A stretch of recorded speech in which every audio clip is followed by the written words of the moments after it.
কোটা সংস্কার আন্দোলনকে কেন্দ্র করে সৃষ্ট উদ্ভূত পরিস্থিতিতে 10 আগস্ট পর্যন্ত এইচএসসি ও সমমানের পরীক্ষা স্থগিত করা হয়েছে।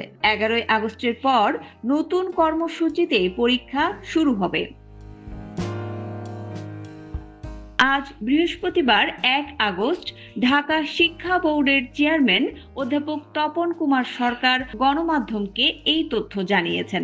অধ্যাপক তপন কুমার সরকার বলেন, আপাতত 11 আগস্ট থেকে ঘোষিত রুটিনের পরীক্ষা নেওয়া হবে। স্থগিত হওয়া পরীক্ষাগুলোর বিষয়ে দ্রুত সিদ্ধান্ত নেওয়া হবে।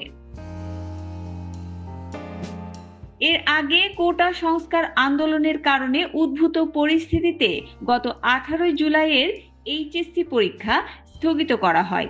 এরপর পরিস্থিতি আরও খারাপ হওয়ায় 21, 23 ও 25 জুলাইয়ের সব পরীক্ষা স্থগিত করা হয়। তৃতীয় দফায় 28 জুলাই থেকে 1 আগস্ট পর্যন্ত কর্মসূচি সব পরীক্ষা স্থগিত করে আন্তঃশিক্ষা বোর্ড সমন্বয় কমিটি।